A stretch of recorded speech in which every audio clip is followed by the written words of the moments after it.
진 에드워드라는 목사님이 자신의 책을 통해서 이 사도행전을 읽는 독자들이 한 가지 오해하지 말아야 할 것을 당부하고 있습니다.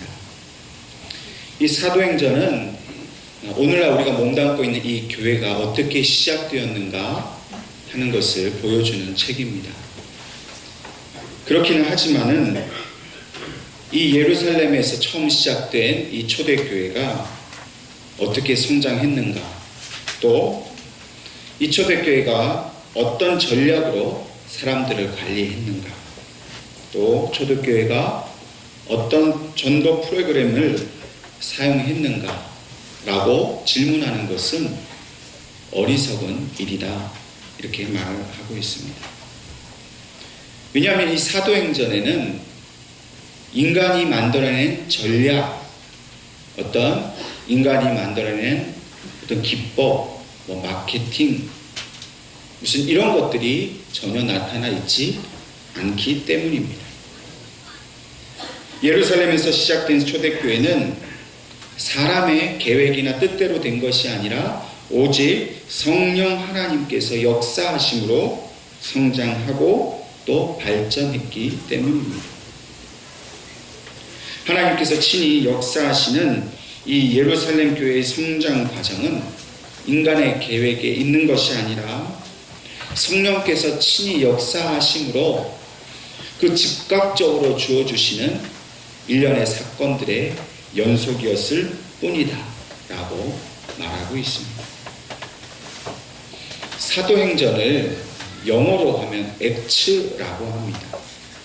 이 액츠란 말은 액트, 즉 행위라는 말에 S자를 붙여서 복수로 말한 이야기입니다. 다시 말해서 사도행전은 행위들, 행동들이라는 뜻을 가지고 있습니다. 이것을 풀어서 말하면 예수님의 사도들이 행한 사역들에 관한 그런 책이 바로 사도행전이라 그렇게 말할 수 있는 것입니다. 그래서 엄밀히 말하면 이 사도행전을 우리는 성령행전이다, 이렇게 말할 수 있습니다. 성령께서 사도들을 택하셔서 사도들을 통해서 행하신 그 모든 사역을 기록한 책이 바로 사도행전입니다. 그래서 여기는 어떤 교리라든지 어떤 이론이라든지 이것이 기록된 것이 아니라 실제로 사도들이 성령님의 인재하심 가운데 어떻게 행동했는가, 사도들의 구체적인 그 사역의 내용을 우리에게 보여주고 있습니다. 그렇기 때문에 성령 하나님을 빼놓고 초대교회의 그 시작을 말하는 것은 불가능한 일입니다. 뿐만 아니라 오늘 저와 여러분이 몸담고 있는 이 교회, 우리 예은교회와 또 이 땅에 있는 모든 교회들이 성령 하나님께서 시작하신 그 일이라는 사실을 우리는 기억해야 하는 것입니다. 오늘 하나님께서는 우리에게 주신 이 사도행전 1장 말씀을 통해서 예수님께서 이 땅을 떠나실 때에 성령께서 오실 것을 말씀하고 있습니다.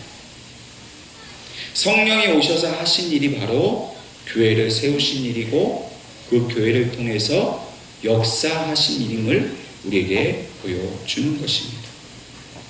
특별히 이 1장 1절에서 5절까지는 이 사도행전의 서론에 해당하는 부분입니다.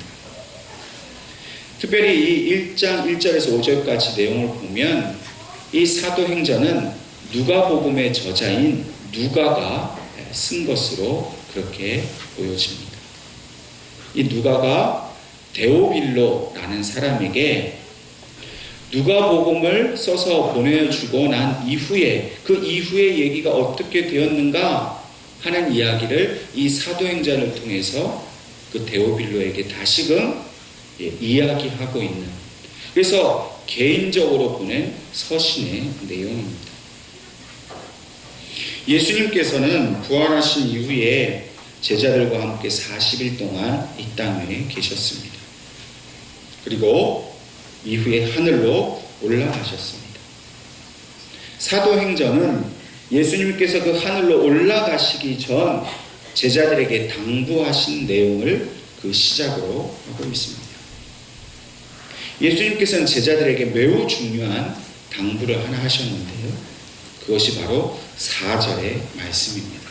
제가 4절에 읽겠습니다. 사도와 함께 모이사 그들에게 분부하여 이르시되 예루살렘을 떠나지 말고 내게서 들은 바 아버지께서 약속하신 것을 기다리라. 예수님의 당부의 내용은 두 가지입니다. 예루살렘을 떠나지 않는 것, 그리고 아버지께서 보내신 것을 기다리는 것. 하나님께서 약속하신 성령을 그들이 세례로 받을 것을 하나님은 그들에게 당부하고 계십니다. 그러므로 초대교회는 하나님의 약속으로 시작된 교회입니다. 예루살렘을 떠나지 않고 그들이 그 약속을 기다릴 때에 시작된 일이었습니다. 만약 누군가 그 약속을 기다리지 않고 그 자리를 떠났다면 그곳에서 일어난 일이 무엇인지 알 수 없었을 것입니다. 그러나 제자들은 한 사람도 흩어지지 않고 예수님이 명령하신 그 명령대로 예루살렘에 그날에 그들이 기다리고 있었습니다. 사실 제자들은 예수님께서 보혜사 성령을 보내시겠다 하신 말씀을 온전히 이해할 수가 없었습니다. 물론 예수님의 약속이기 때문에 그것을 기다려야 하는 것은 알았지만은 성령이 구체적으로 어떤 분이고 또 그 성령이 임하신다는 것이 무엇을 의미하는지 또 그 실체가 무엇인지를 도무지 그들은 알 수가 없었습니다. 단지 예수님께서 말씀하신 대로 예루살렘을 떠나지 말라. 그러니까 이 예루살렘이 매우 중요하다는 사실만 그들이 알고 있었습니다. 사실 예수님께서 이 활동하신 예루살렘 이 장소는 이 구약 시대부터 매우 중요한 그런 장소였습니다.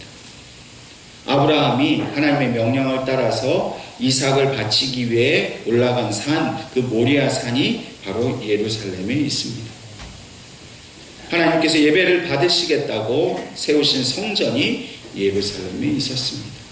그리고 장차 주님이 곧 승천하실 곳이 바로 이 예루살렘입니다. 사실 오늘날에도 이 예루살렘은 매우 중요한 곳입니다. 세계 모든 사람들의 이목이 늘 집중되어 있는 곳이 바로 예루살렘입니다. 왜냐하면 이곳은 기독교의 성지이면서 동시에 유대교의 성지이기도 하고 심지어는 이슬람교의 성지이기 때문입니다.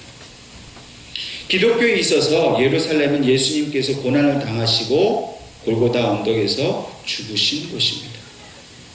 유대교에게 있어서는 이곳은 하나님의 성전이 있고 우리가 잘 알고 있듯이 통곡의 벽이 있는 곳입니다.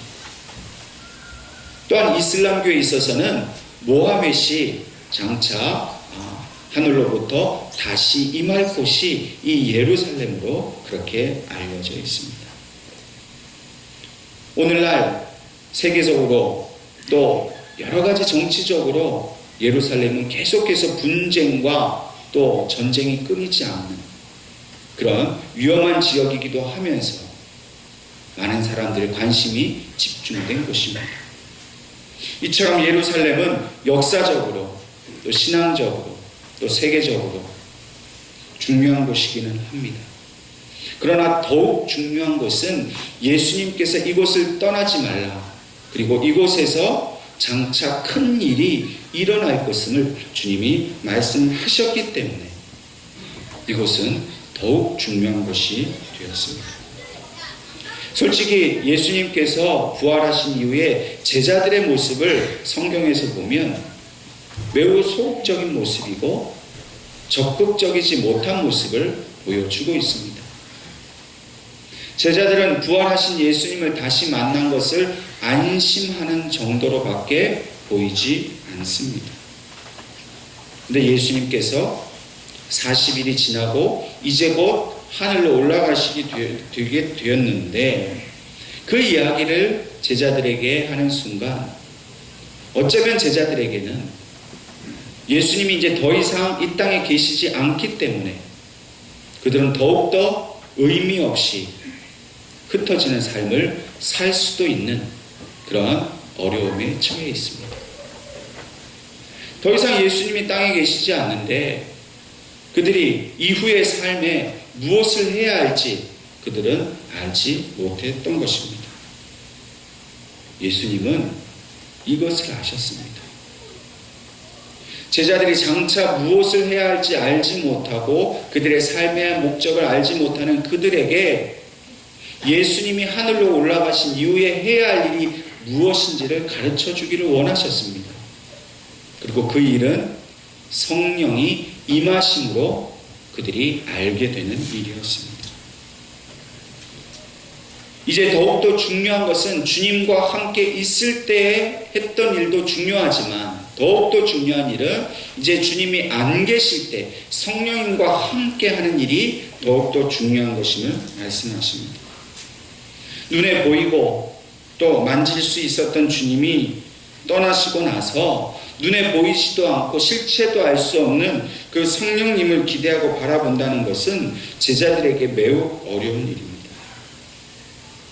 주님은 이제 제자들의 눈으로 예수님을 보고 그 손으로 예수님을 만졌던 그 육신의 일을 이제 뛰어넘어서 이제는 성령님과 함께하는 그 영적인 믿음을 가져야 함을 제자들에게 간접적으로 말씀해 주시는 겁니다. 오늘 주님께서도 우리에게 동일하게 말씀하고 있습니다. 우리도 눈으로 보고 손으로 예수님을 만질 수는 없지만은 우리의 영으로 지금 성령님이 우리와 함께하고 계시다는 것을 우리는 분명히 알고 있습니다. 뿐만 아니라 2018년 새해에 성령께서 더 큰 은혜로 우리 가운데 역사하실 것이라고 주님이 오늘 이 시간 우리에게 약속해 주고 계십니다. 그렇다면 그 옛날 예수님이 제자들에게 예루살렘을 떠나지 말라 말씀하신 것처럼 오늘 이 시간 우리 성도들이 예언교회를 떠나지 않을 것을 우리는 믿어야 할 것입니다. 우리가 예배드리고 기도하는 자리를 떠나지 말라는 것입니다. 성도들과의 영적 교제의 자리를 떠나지 말라고 말씀하고 계십니다.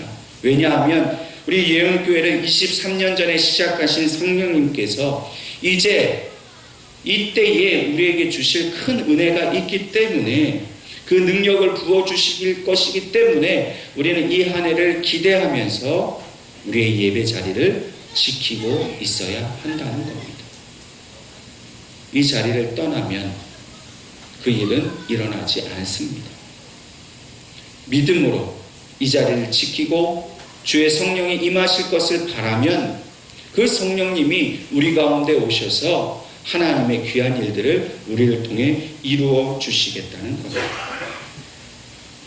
예언교회는 23년 전에 몇몇 성도분들에 의해서 시작된 교회입니다. 그러나 실제로는 그 성도님들을 사용하셔서 성령님께서 이 교회를 시작하셨습니다. 뿐만 아니라 지난 23년 동안 성령께서 우리 교회를 이끌어 주셨습니다.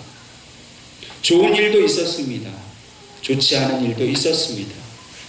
사람이 부족했기 때문에 사람이 실수도 있었고 연약함도 있었습니다. 그러나 성령님은 완전하신 분입니다.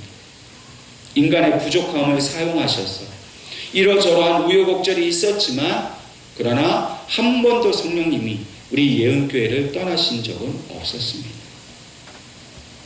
그렇기 때문에 우리가 오늘 성령님을 바라보는 것은 우리의 육신의 눈으로 보는 것이 아닙니다. 육적인 마음으로만 교회를 바라보면 결국 사람이 밖에 보이지 않습니다. 육적인 눈으로 교회를 바라보면 어떤 시스템이나 프로그램이나 조직밖에 보이지 않습니다. 그러나 성령이 주시는 마음으로 우리 교회를 보면 이곳에 성령님께서 행하신 모든 영적인 일들과 또 장차 앞으로 우리 교회를 통해서 역사하실 성령의 역사를 우리가 보게 된다는 것입니다. 오늘 주님은 우리가 영적으로 우리 교회를 바라보기를 원하십니다. 교회는 영적인 원리로 움직이는 곳입니다.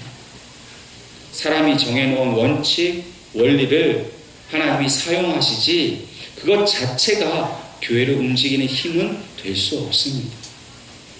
우리가 예배를 드리는 일, 봉사를 하고 또 구제를 하고 선교를 하고 행하는 그 모든 행위는 다 영적인 일입니다. 그래서 성령님은 우리 가운데 오셔서 늘 말씀하시고 우리의 기도를 인도해 주시고 우리의 찬양 가운데 들으시고 또 저를 통해 주시는 그 설교 말씀을 가지고 우리에게 깨달음을 얻게 하십니다. 그렇기 때문에 우리는 육신의 눈으로 보려고 하는 그 육적인 연약함을 우리는 이기고 영으로 하나님을 보려고 노력해야 합니다. 우리의 영을 주님께 집중하여서 성령이 우리에게 하시는 음성을 들을 수 있어야 한다는 겁니다. 어린 자녀의 그 가느다란 울음소리를 다른 사람은 듣지 못하지만 엄마는 알아듣습니다. 처음 말을 배우는 애가 웅얼웅얼 하면 다른 사람들은 무슨 말 하는지 모릅니다. 그런데 엄마는 그 아이의 그 웅얼거림이 무슨 말인지 정확히 알 수 있습니다. 왜 그렇습니까? 그 엄마가 그 자녀를 사랑하기 때문입니다. 우리가 성령님의 음성을 들을 수 있는 이유는 성령님 또 하나님을 사랑하기 때문입니다. 주님을 사랑하면 성령님을 통해 주시는 그 세미한 음성까지도 우리는 들을 수가 있습니다. 우리가 육적인 것에 매여 있고 내 욕망과 욕심에 매여 있고 주님을 온전히 사랑하지 않으면 아무리 성령님께서 우리에게 말씀하셔도 우리는 그것을 알아들을 수가 없습니다. 그렇기 때문에 우리의 영이 하나님께 집중해야 하는 것입니다. 예루살렘을 떠나지 않고 성령의 능력을 기다릴 수 있었던 그 제자들은 하나님을 사랑하고 주님을 사랑했기 때문에 그들은 그 알지 못하는 성령님을 기다리려고 예루살렘에 남아 있을 수 있었습니다. 예언교회를 통해서 불과 같고 바람과 같은 성령님을 보내어 주실 것이기 때문에 우리는 이곳을 떠나지 않고 주님을 온전히 사랑함으로 바라보아야 하는 것입니다. 주님께서 십자가에서 우리를 위해 피를 흘려주신 그 은혜와 사랑을 우리는 다시금 경험하고 성령님께서 올 한 해 우리를 통해 이루실 임재하셔서 역사하실 그것을 온전히 간절함으로 바라보아야 하는 것입니다. 성령님은 분명히 우리 가운데 임하십니다. 왜냐하면 주님의 약속이기 때문입니다. 우리가 이렇게 성령 하나님의 그 특별하고도 완전한 역사를 기대하고 바라볼 때에 그것이 우리에게 실제적으로 일어난 일은 무엇이겠습니까? 오늘 예수님께서는 제자들과 대화를 하십니다. 특별히 함께 읽은 6절 말씀에 제자들이 예수님께 질문을 하나 합니다. 그것은 바로 이스라엘의 회복에 대한 질문입니다. 제자들은 예수님께서 이제 이스라엘을 로마의 식민 지배로부터 해방시켜 주실 것을 기대하였습니다. 주님이 친히 왕이 되시고 제자들은 그 왕을 따르는 신하가 되어 1등 공신이 될 것을 기대하였습니다. 왜 그런 기대를 하였을까요? 그들이 본 예수님은 병자를 고치신 분이었습니다. 5,000명을 먹이신 분이셨습니다. 죽은 자를 살려내신 분이었습니다. 심지어는 예수님 자신도 죽으시고 다시 부활하셨습니다. 여러분, 제자들의 눈에 보여진 예수님은 이 세상의 그 어떤 권세도 이기실 수 있는 그런 능력을 가지신 분이었습니다. 그러니 이제 이 부활하신 주님이 이스라엘을 구원하는 일은 너무나 당연하다고 그들은 생각하였습니다. 그래서 예수님께 예수님 이제 주님의 능력으로 이 땅을 회복시켜 주십시오 라고 그들이 요청하는 것입니다. 이스라엘이 회복되는 것, 그들이 식민지배에서 벗어나는 일은 사실 이스라엘 백성들에게 있어서는 가장 중요하고 가장 큰 일이었습니다. 그들이 피부로 느끼기에 가장 절실한 문제가 바로 이스라엘이 해방되는 일이었습니다. 오늘 우리에게도 마찬가지입니다. 우리에게도 매우 시급한 일이 있습니다. 가정에 있는 문제, 물질의 문제, 건강의 문제, 또 사회적으로, 국가적으로 어려움에 처해 있는 문제들이 있습니다. 당장 해결되지 않으면 안 될 절박하고 위급한 문제가 우리 주변에 늘 있습니다.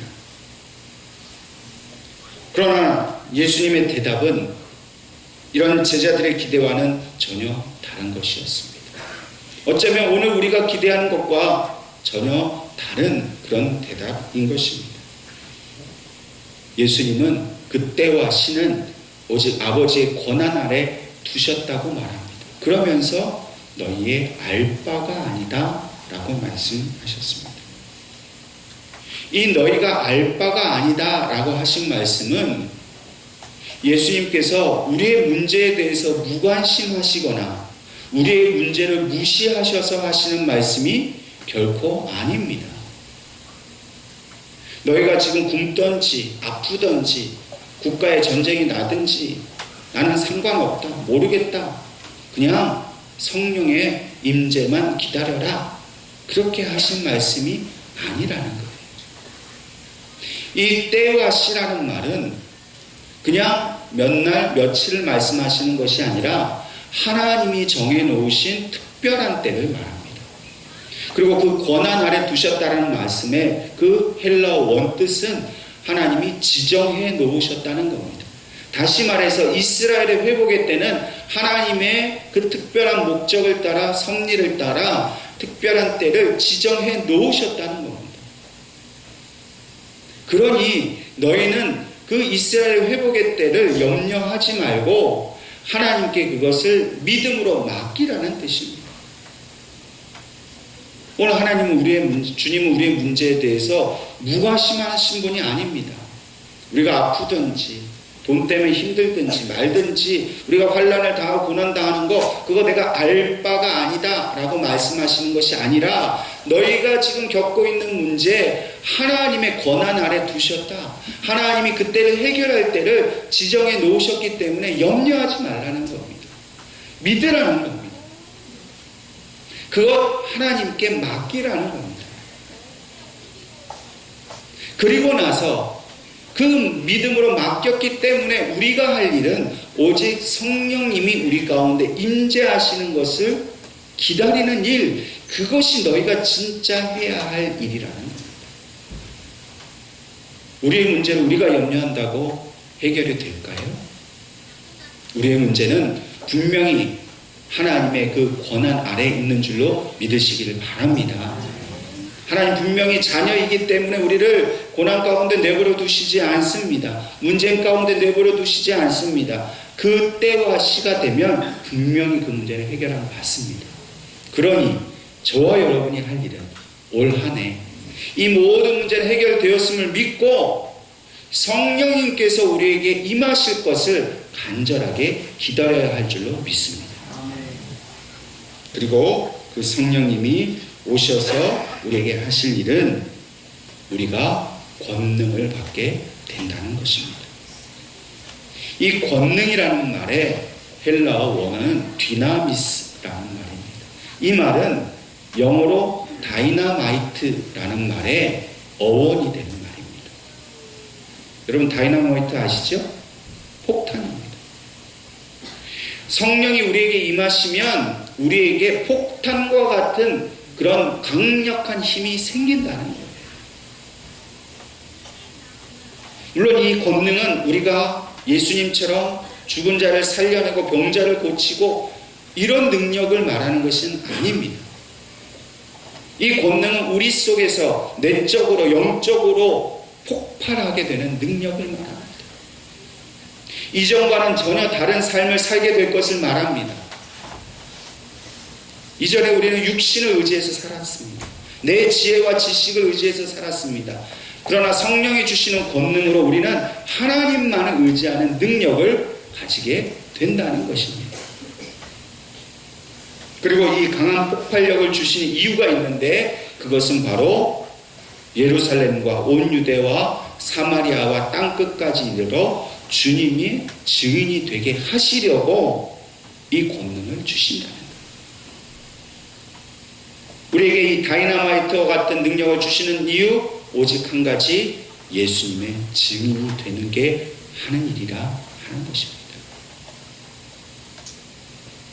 이 증인이 된다는 말은, 이 증인이란 말은 목격자, 단순히 어떤 사건을 목격한 목격자라는 이상의 의미를 갖습니다. 영어로 얘기하면 이 증인은 witness, 다시 말해서 목격자가 아니라 말터라는 뜻입니다. 그 말은 바로 순교자라는 뜻입니다. 내 증인이 되라 하신 말씀을 직접적으로 직역하면 나의 순교자가 되라 하신 말씀. 우리가 가끔씩 TV를 보면 국회 청문회나 나와서 증언을 하는 증인들이 있습니다. 근데 그 증언이 다 진실하지 못할 때가 있습니다. 그래서 위증을 했다고 고발을 당합니다. 세상의 증인들은 자기에게 유리할 때는 사실을 말하다가 자기에게 불리하면 거짓을 말합니다. 주님이 말씀하신 내 증인이 되라 하신 것은 이렇게 거짓을 말할 수 있는 위증을 하는 이런 증인이 아니라 그 보고 들은 것을 사실이라고 말할 때에 목숨을 걸 만큼 그 증언에 대해서 진실하게 말하라는 것입니다. 내가 불리할 때는 예수님 모른다고 얘기하고 내가 유리할 때는 예수님 안다라고 얘기하고 그렇게 하지 말라는 거예요. 목에 칼이 들어와서 죽이겠다고 해도 내가 죽을지언정 예수님은 나의 주인이시라고 그렇게 고백하는 증인이 되라는 겁니다. 순교를 각오한 증인이 되라. 그게 바로 내 증인이 되리라 하신 말씀입니다. 제자들에게는 사실 이 말씀은 매우 부담이 되고 매우 어려운 이야기입니다. 왜 그러냐면 예루살렘과 온 유대를 위해서 예수님이 증인이 되는 것은 그들이 이해할 수 있습니다.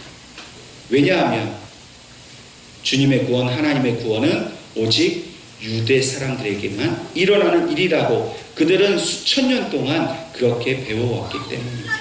근데 문제는 사마리아와 땅끝까지 이르러 증인이 되는 게 문제입니다. 유대인들에게 있어서 사마리아는 저주받은 땅입니다. 구원이 없는 곳입니다. 또 땅끝에 있는 이방인들에게는 결코 구원이 없는 것이 그들의 사고방식이고 세계관이었습니다. 그런데 그 사마리아 땅에 가고 그 땅끝에 가서 목숨을 건 순교를 각오한 증인이 되라고 하시니 이것은 제자들이 받아들이기 어려운 너무나도 힘든 일입니다. 그 일을 할 수 있는 비결은 무엇입니까? 성령이 임하셔서 다이너마이트와 같은 권능을 주셔야만 그 불가능한 일을 제자들이 할 수 있는 일이에요. 오늘 하나님께서는 우리에게도 다이너마이트와 같은 성령의 권능을 주시길 원하십니다. 내 문제 해결하라고 주시는 게 아닙니다. 우리가 도저히 갈 수 없다고 생각하는 저 사마리아 땅, 나와 상관없이 보이는 저 아프리카와 남미에 있는 그 죽어가는 영혼들을 위해서 그들에게 복음을 전하는 일, 그들에게 주님의 영생을 전하는 일, 그 일을 하라고 우리에게 임하시고 우리에게 권능을 주시겠다는 거예요. 여러분 성령님을 사모할 수 있기를 바랍니다. 그 성령님이 우리에게 임하셨을 때 주실 그 다이너마이트와 같은 가장 강력한 그 힘을 사모하시기를 바랍니다. 그리고 내 한계에 갇혀 있지 않아요. 이 한계를 뛰어넘어서 사마리아 땅 끝까지 이르러 목숨 건 증인의 삶을 살 수 있기를 바랍니다. 그것이 바로 올 한 해 하나님께서 우리 예언교회 성도들에게 바라시는 일이고, 우리가 그것을 소망하고 간절히 바라면 분명 그 성령님은 우리와 함께 하십니다. 저와 여러분 올 한 해 이 권능을 사모하기를 바랍니다. 성령님의 인재를 간절히 구하십시오.